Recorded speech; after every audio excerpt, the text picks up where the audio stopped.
бийлик өкүлдөрүнө кайрылам. Урматтуу президент Садыр Нуркожоевич, сиз айттыңыз, таза шайлоо өткөрөм. Эми баягыдай эле байлар, баягы Балтабай аксакалдын бир койчун таягы деген байлар баратат. Мен Атамбаевдин убагында да корккон эмес, ачык айтып келген. Анда да куугунтук жеп камалган. Жээнбековдун убагында да ачык айтып келаткам. Азыр да ачык айтып келатам, колуман келишинче. Бир сабатсыздарды алдап коюп отурасыңар. Салык төлөп аткандай аткаруу бийлиги кылганга милдеттүү. Элдин жоон терисин сыйрып алып, бир 100 миллион сом жеп алышып, же контрабанда менен байып алышып, анан 10 миллион чачып койсо ошого колдогончу. Бул туура эмес. Мамлекет талкалап бүттүштү. Эл оңолмой мамлекет оңолбойт экен эч качан. Ачык Акыйкат каналында биринчи жолу болсоңуз, каналга катталып, мага жакты деген белгини басып, ой пикири калтырууну унутпаңыз. Чымындай жанды чыркыраткан чындык биз менен. Саламатсыздарбы, урматтуу кыргызстандык жердештерим, урматтуу мекендештерим. Мен Чыңгыз Капаров. Бүгүнкү чыккан себеби, урматтуу мекендештер, азыр мына чарчап келдим, мен да ошо өзүм жумуштар менен жүрүп. Бирок ушул соц тармактарда мен жөнүндө жөнү жок каралоо болуп атыптыр. Ошон үчүн жооп берейин деп чыктым. Себеби 2021-жылдын 28 ноябрында Жогорку Кеңешке шайлоо болот. Аны баарыңыздар билесиздер. Мына ошого талапкерлер катталып бүттү тизмеси. 18-inde бүттү акыркысы. 18 октябрда. Мен дагы өзүмдүн кичимекеним нарындан талапкер болуп катталдым. Бир мандаттуудан. Ооба көп партиялардан сунуш түштү. Рахмат аларга. Мен мактангандай болбойн, алар өздөрү айтсын. Жетекчилери. Баш тарттым. Анын себептери көп. Анан бүгүн жүрсөм, жанагы менин атаандашым былтыр биримдиктен Сооронбай Шарипович Жээнбековдун иниси Асылбек, бийликтин партиясы, биримдик партиясынан Асылбек Жээнбеков жетектеген партиядан олигарх Улам Бакасов деген мен менен тең болот экен, ат салышкан. То есть кандидат болгон бийликтин партиясы менен. Пандемияда бир аз элге жардам берип, аны милдет кылып ат салышкан. Азыр байлардын баары ушундай болуп калбадыбы? Бир аз жардам берет дагы, анан кийин кылтыйышып депутаттыкка барат. Же барып жер катышпайт. Мына ошол Улам Бакасов мен арыз жазды деп кишилери күнөөлөп жатат. Центр избиркомго. Же кайсычеңи мен билбейм. Бирок мен арыз жазган жерим жок, бул жалган. Таап бергиле ушул арызымды, жазган арызымды. Эми Кудайды карап калып айтпайсыңар, туура. Шагыл төктүрүп атат деп мени айтканым чын. Мен аны танбайм. О2. Улам Бакасов жөнүндө эмес, Кыргызстанда болгон байлар жөнүндө айтылган. Анан бүгүн мени каралап атыптыр. Урматтуу жердештерим. Эми баардык нерсенин чеги болот. Билип билбей мени тааныган, тааныбаганы да жөнү жок каралап атат. Ооба мен ага маани да бербейм. Эптеп чабыш керек, шайлоого катыштырбаш керек. Анан мен ошон үчүн жооп берген чыктым. Таң каласың кээ бир адамдарга. Жогорку Кеңеш шагыл төктүрүүчү, ФАП салып берүүчү орган эмес. Ал мыйзам чыгаруучу орган. Мен агитация кылбаймын дагы. 29-ында октябрда башталат. Кудайым буйрса, мыйзамдуу гана ошондо баштайм. Көрүшөбүз ошондо дебаттарда, эл аралап чыкканда ушул олигархтар менен. Азыр урматтуу мекендештерим, бир аз элге бир жардам берип коюп эле, анан баары шайлоого катышат. Анан элге жардам бербедиби деп анын адамдары, сүткө тойгон күчүктөй болгон кошоматчылары жана тууган уругу соц тармакка жайылтат, анан эл колдоп кетет, жин немедей болуп. Эми мен айтайын, урматтуу мекендештер, мен атаандашым Улам Бакасов эмес, мен аны атаандаш катары көрбөйм. Акчасы бар болгону менен башкасы жок болгондон кийин эмнеси муну атаандаш? Мен эми муну далил менен айтайын, мен ага жазган жерим жок, туура. 95-жылы жана 2000-жылы бизден нарындан Ишенбай Кадырбеков менен Карганбек Самаков, Аскар Салымбеков, Жолдошбай Камчыбеков жана башкалар салышкан. Ошонун ичине жалаң беркилер бай болчу. Ишенбай Кадырбектин акчасы жок болчу. Беркилер тегирмен берди, шагыл төктүрдү, башка кылды. Анда эл кыйынчылыкта жашап жаткан убак эгемендүү мамлекет болгон сайын 5 жыл болгон, 95, 4 жыл. Арпа менен жеп калган эл. Кээ бир үйдө картошка менен шапкылашкан этке жетпей. Мына ошол убакта элдин пейилген кенен экен. Иман, адеп, ахлак бар экен.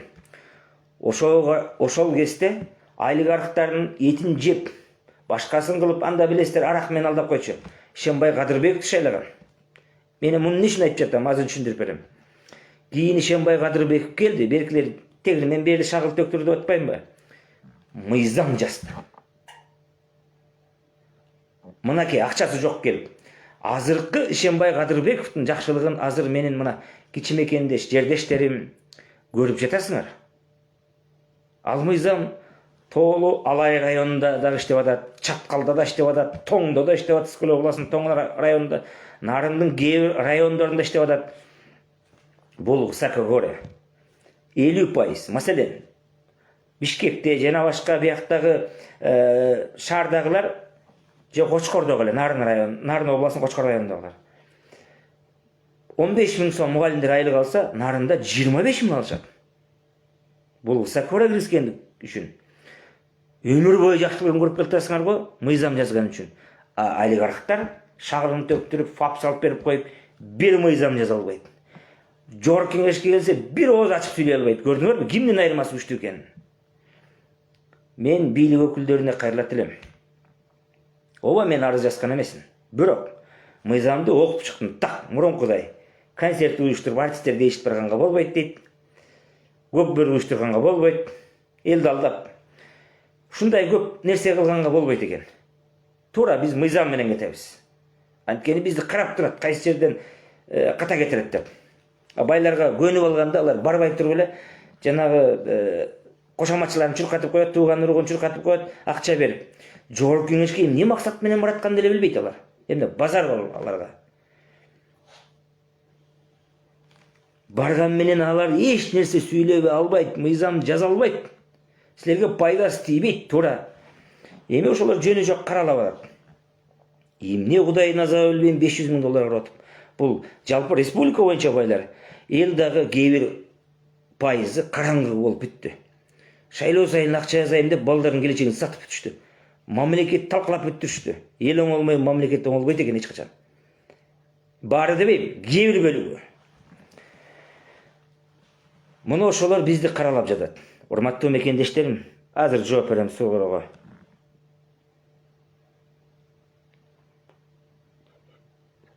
Рахмат, сен өтпей калсаң, значит, администрацияны колдонгонго чейин сатылат дейт. Туура. Кандай болсо да, урматтуу мекендештер, мен бир мандаттууну тандадым.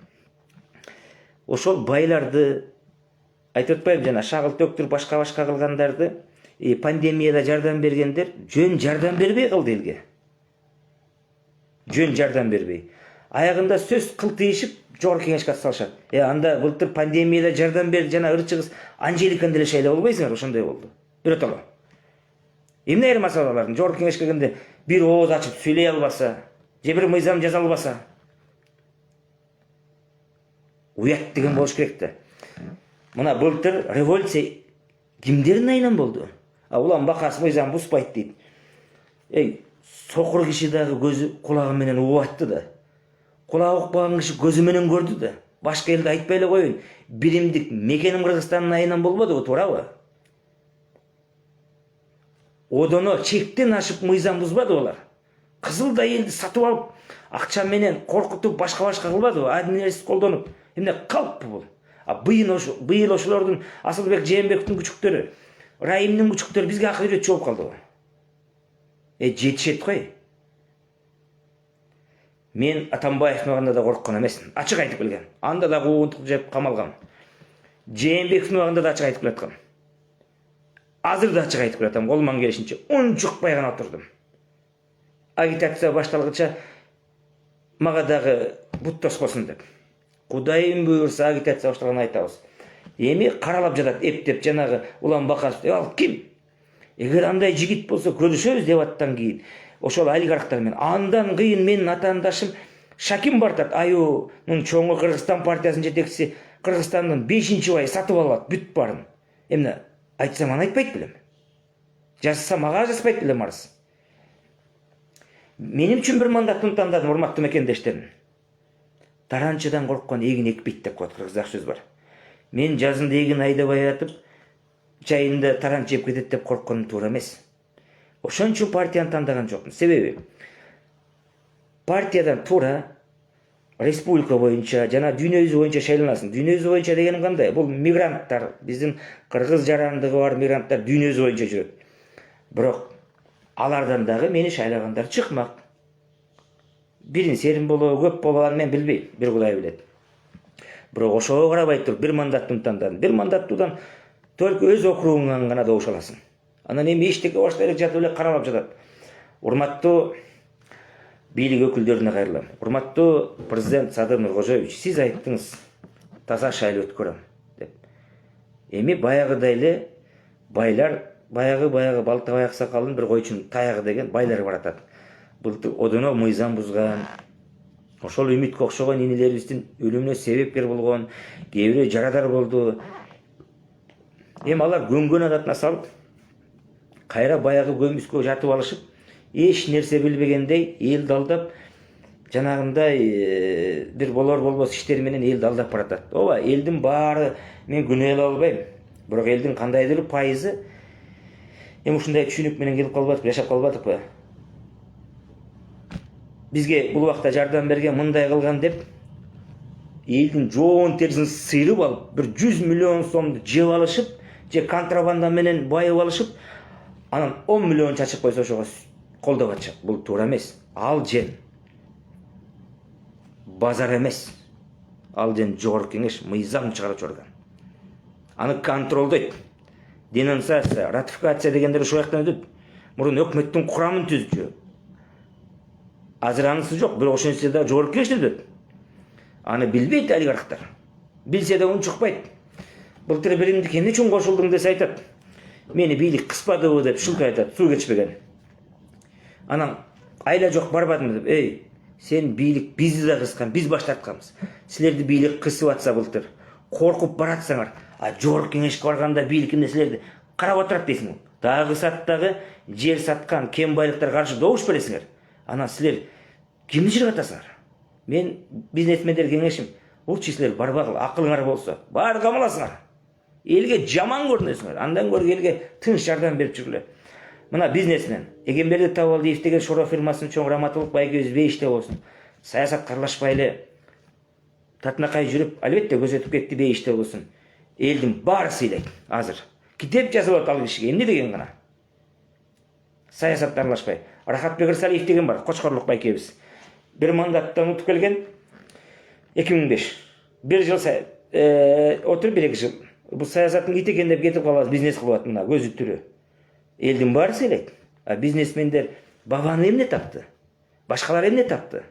Ойлонбойсуңарбы? Баары жооп бересиңер. Бир сабатсыздарды алдап коюп отурасыңар.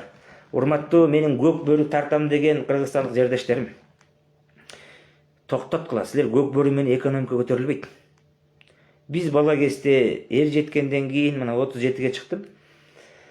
Өзүбүз эле айылдан батасын берип, чоң кишилерди эчтип барып, өзүбүз эле бир улак алып тартчыбыз. Этин жеп алчы, улак таштаган үйгө барыбыз.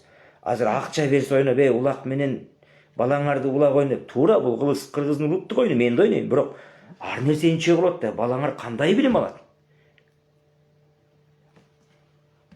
Контракт 50 миң сомдон кем эмес. Юрфак, экономфак, күчтүү факультеттердики.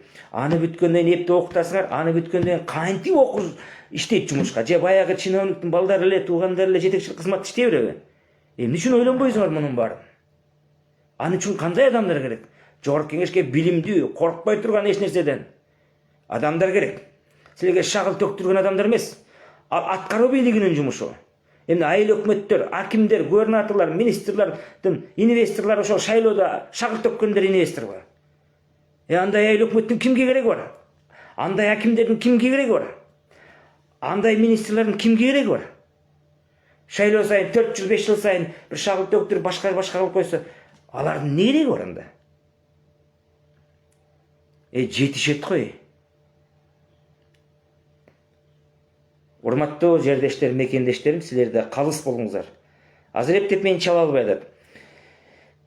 Президент мырза Садыр Нуркожоевич, улуттук коопсуздук кызматынын жетекчиси Камчыбек Кыдыршаевич, ген прокурор Курманкул Зулушев жана ушул шайлоо штабын жетектеген Совбестин катчысы Марат Иманкуловдарга кайрылат элем. Ушул кишилер урматтуу бийлик башында турган төбөлдөр. Силер таза шайлоо өткөрөбүз, адилеттүүлүк өткөрөбүз дедиңер. Эми мага чаптабай эле баарыңар. Элдин эсебинен айлык алып атасыңар. Таза шайлоо өткөрөбүз десеңер, сокур деле көрүп атат, барып ким кылып аткан текшербейсиңерби? Жекелен арын эмес, башка жактын баарын текшербейсиңерби? Мен силерге кайрылам.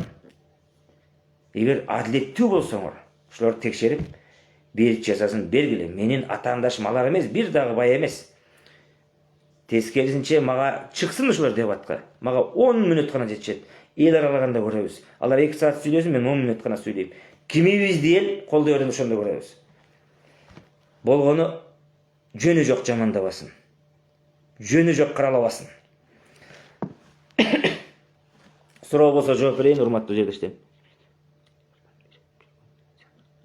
Мына азыр пандемияда бирөө жазыптыр. Пандемияда Бакасов жардам берип жүрүп, сен кайда элеңер дейт. Анжелика да жардам берди. Анда эмне? Анжелика да депутат болсунбу? Ырчый. 50 000 доллар кетирдим дейт. Уят деген барбы силерде? Эмне инвалидсиңерби? Шалсыңарбы эмне? Окат кыла албайсыңарбы? Кудайды карабайсыңарбы ишине? Мынакей азыр, мына мен нарындыкмын. Айылга барсаң мал батпай калды, жайыт таппай калды. Аксайга көчүп барат, Сөмкөлгө, башка орто жайлоого көччү. Малын туягын санап отурушат.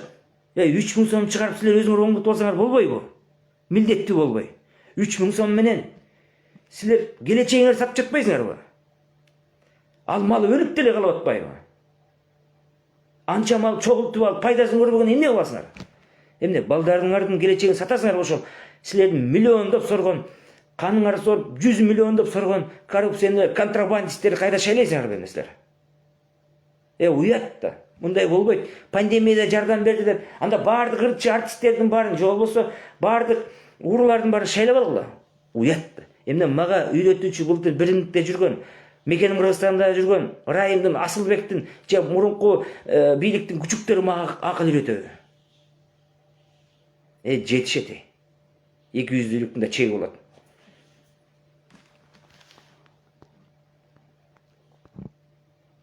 Азыр. Ошонун баарына алиттүү жонос, Кудай буйрса тууган ал күндө дагы келесиң. Ай ушу зеленам. Анан элим ушул бир инвалидтердей болуп эле ушу байлардан соп турган адамдар, эми го инвалидтерге түшүнсө болот. Соп турган адамдар ушу байлардын көзүн карап эле отурушат. Анан соц тармакта отуруп алып, дагы кээ бир активист сезген өзүнүн билим деңгээли жетпегендер көрүнгөн байды мактап жүрүшөт. Көрүнгөн уурларды мактап акча берип койсо, же бир жерден чай ичип койсо, же болбосо мунун баарын айтпайт элем. Же бир акча береби деп мактап жүрөт уурларды. Бул уят деген барбы силерде? Абер деген барбы? Мени тааныганы деле, тааныбаганы деле жамандап атат. Мен бир байга 1 сом алган эмесмин. Дагы берлечи ошолорго. Кыргызстандагы бардыгын айтам, ким болбосун. Мага айырмасы жок. Оппозициясың, позициясың мага кызыктырбайт. Анан айтат, урматтуу жердештер, мен тиги жердешимди унчукпай эле кой дейт. Кыргызстандын баары менин жердешим. Эмне башка областтагылар асмандан түшүптүрбү? Баарыбыз жердешпиз. Менин жердешим Кыргызстанда жашаган карапайым калк. Менин жердештерим эместер, булар элдин канын соргон ууру кески, коррупционер, контрабандисттер. Алардан корко турган жигит эмесмин. Анан бир кайда Улан Бакасовдон коркот дейт. Сооронбай Шариповичтен, Атамбаевден, Райым Матраимовдон, Асылбек Жээнбековдон, Бакыт Сыдыков аэропорттун жетекчиси. Түлеевден коркпогон. Эмне? Бакасовдон коркконбу? Ал ким мага? Жетишет. Парламентке темир-тесек саткан, носки саткан дар келсе, эч качан парламенттен болбойт. Бизнесмендер келсе, алар элди ойлоп барбайт. Алар бизнесин коргош үчүн барат. Жердештерим, кыргызстандык мекендештерим, 500 000 доллар коротуп эмне бар? 1 миллион коротуп эмне бар? 35 000 сом айлык аласың. Кичине түшүнбөйсүздарбы? Бирке эле ыргытып коюп, анан күтүп турат. Ал жерге мыйзам чыгарчы орган, туура күчтүү мыйзамдар чыгып, элге бир күчтүү каккан касыктай болгон чыныгы патриот уул кыздар керек. Ал жерге кнопка баскычтар эмес. Ал жерге экс кагаз жаза албагандар эмес. Ал жерге күчтүү, билимдүү, эрки күчтүү, чечкиндүү, кандай бийлик болбосун талашып тартыша турган депутаттар керек. А силерге салык төлөп аткандан кийин аткаруу бийлиги кылганга милдеттүү. Мен ойлойм, бийлик өкүлдөрү туура чечим чыгарат деп. Ооба, мен керек болсо улам бакасын алынышын да каалабайм. Себеби мен атаандаш деп эсептебейм. Ушуну сезип алыңыздар. Мен эл аралайм. Эл аралап дебаттарга чыгам, телевидениеге, радиого, эл аралап эл менен жолугам. Кудай буйруса 29-нан кийин алар чыга албайт. Мен аны так билем. Менен ат салышкан байларды Кудай буйруса дебаттардан мурдун суусун агызып берем. Азыр тилимди тишим ичине катып жүргөн убагым.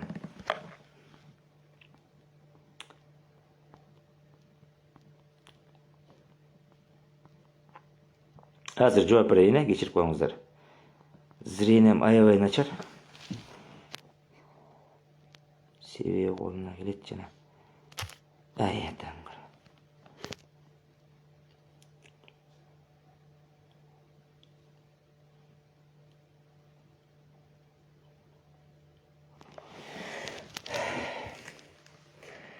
Кыскасы, мен элиме тынччылык, токчулук каалайм. Урматтуу мекендештер, зрением жакшы жетпейт экен. Аябай чарчап келип чыктым эле, кечирип коюңуздар. Болгону мени каралап жаткандан жөнү жок. Бир арыз жазып аткан, мен эч кандай арыз жазган эмесмин. Арыз жазсам, жазган арызымды таап бергиле биринчи. Ойду тоону сүйлөй бербей, ошо каралап жаткан кошоматчылар дейинби, башкасы дейинби, таап бергиле. Ооз эки айткан үчүн мен аны танбайм. Тиешелүү органдар текшерсин, бизге былтыр форма берди дебей, уялбайсыңарбы? Силер да сатып жатасыңар. Нардындагы УВДнын кайтарым жетекчисине, райондук милициянын башчыларына, баарынын иштеген составына, ГУВДсына текшериле деп айтып билесиңер. Былтыр пандемияда жардам берип барганын депутат катыша алыштыбы? Булардын көмгөн адаты башка иштин, мындан башка эчтеке болбойт, байлар. Булар көнүп алган элге шайлоо жакындап калганда сатып алып, бир туугандар колдоп мактай берет. Андай депутаттар керек эмес. Баары Кудайдын буйругунан. Эмне үчүн партияларга кошулган жокмун? Оппозициясына, позициясына барсаң да жаман көрүнөсүң. Билем, анын себептерин Кудай буйруса 29-нан айтам. Анан урматчы мекендештерим, мына көп байлардын Кудай буйруса 29-нан кийин айтып беребиз. Балдары, кыздары, атасы бүт баратат. Уят да бул. Эмне алардынан башка карапайым элдин балдары келесобу? Токтотпойсуңар ушундайыңарды. Өзүңөр жетекчилик кызматта отуруп алып, губернатор, аким, министр болуп алып, же башка кызматтарда отуруп алып, туугандарыңарды, балдарыңарды, кыздарыңарды кошо жогорку кеңешке түртөсүңөр. Мен каршымын, тим эле аябай билимдүү болсо дагы. Көргөнбүз Акаев Бакиевди дагы, менин балам билимдүү деп атат. Мына азыр билим балдардын азабынан каякта жүрүшөт качып. Атамбаевдин балдарына да каршымын. Бирөөсү бир мандаттуудан, бирөөсү партиялык системадан бартат дейт. Бул не деген нерсе? Уялбайсыңар кичине. Кудайдан коркпойсуңар. Чүйдүн губернаторунун баласы да бартат. Эркин Тентишевдин баласы. Силерден башка адамдар барбаш керекпи жогорку кеңешке? Кичине мындай Кудайды карабайсыңарбы? Канат Исаевдин аялы да бартат ата журттан. Өзү бир мандаттан бартат. Баласы шаардык кеңешинин депутаты дейт. Бул не деген нерсе? Анан бирдем айтса эле, сен нардындык жердештериң, туугандарың кое турбайсың, жол салдырып алган дейт. Эмне силер шалсыңар Кудайга айтам. Индип айтсыңарбы? Уялбайсыңарбы? Эмчектеги балдарыңардын келечегин сатып жатпайсыңарбы? Барыңыздар аман болуңуздар. Саламатта туруңуздар. Мен дайым адилеттүүлүк, чындык тарапта болом. Эл тарапта болом. Бийлик өкүлдөрү туура чечим чыгарат деп ишенемин. Улан Бакасовго мен арыз жазган эмесмин, ооз эки айткан, чындап айтам. Бирок аны мен атаандаш деп эсептебейм, Шакини деп эсептебейм. Батырбековду дагы. Эки ооз сөз жыргатып сүйлөй ашпаса, жеке жаза албаса, алар эмнеси атаандаш? Аман болуңуздар. 29-нан кийин жолугабыз. Саламатта болуңуздар.